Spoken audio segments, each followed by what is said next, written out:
Shout out to Darlene and Isabel, thanks so much for subscribing to my channel. Don't forget to subscribe to my channel for regular uploads and your chance to be included in shoutouts for future videos. Hello everyone, welcome back to another video.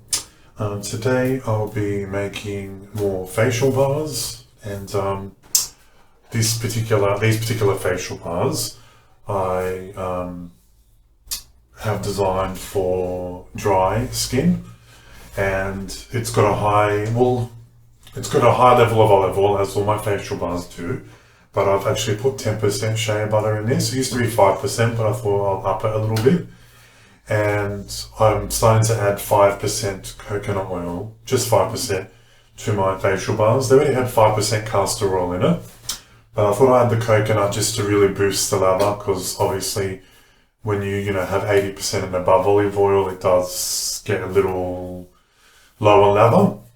So I thought I'll improve the recipe.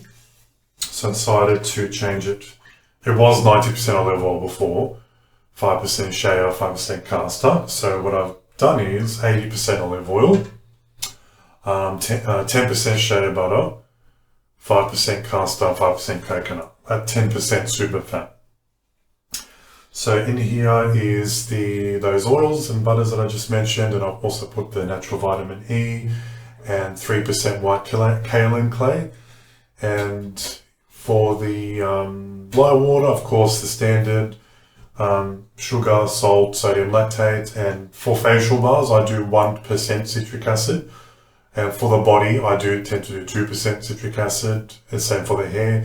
And for cleaning soaps, I do 3% citric acid. So refer to your lye calculator.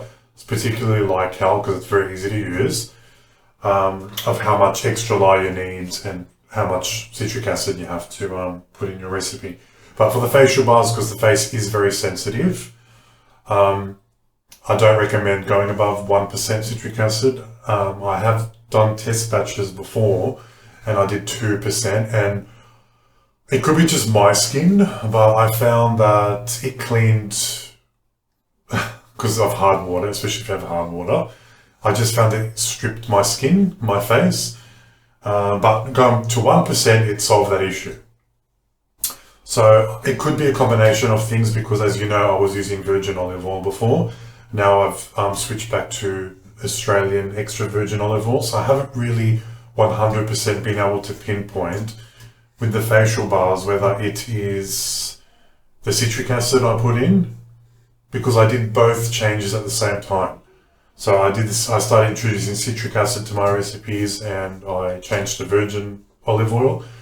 So it's hard to say, but now I've made the switch to 1% citric acid for these and Australian extra virgin olive oil. I don't know whether it was a combination of both or one or the other, but I've made both changes and they seem to be doing really great, and does not dry my skin out whatsoever. So I'm comfortable leaving the recipe as is.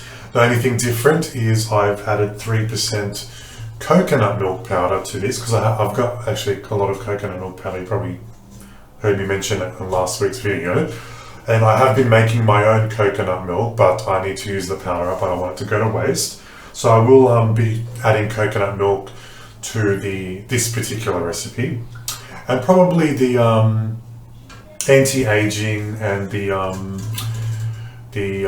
sensitive skin facial bars, but the mature oily skin soap, I won't add to it because I like to keep the super fat for that at 8%. I don't want to add anything else to up the super fat.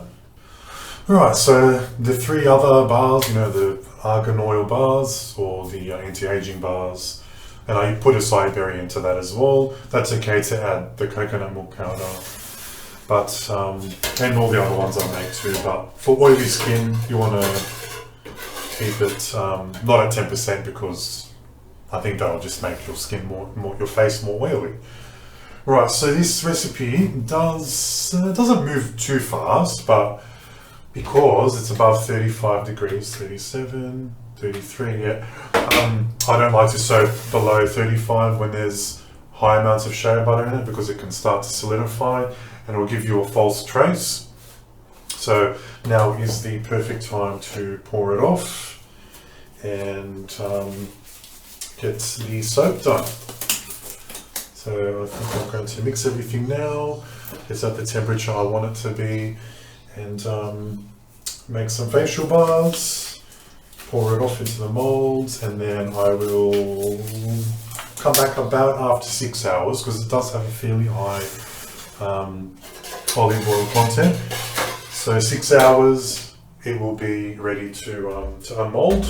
So I'll come back after 6 hours, unmold it, show you what it looks like. They're just plain bars. I mean, there's nothing special to them. But the ingredients I put in it I'm very particular about what I put in my bars. And it's still a really, really, really awesome bar to use. This is my go-to bar in winter. In winter I have dry skin, and in summer I have oily skin from head to toe. So that's just my skin type. Everyone's different, of course, so you kind of go with what you are comfortable with. Right, so I'm going to stop yakking. It's a fairly quick video today, nothing, just a nice relaxing day. I'm going to make some facial bars, and yeah, hope you enjoy the video.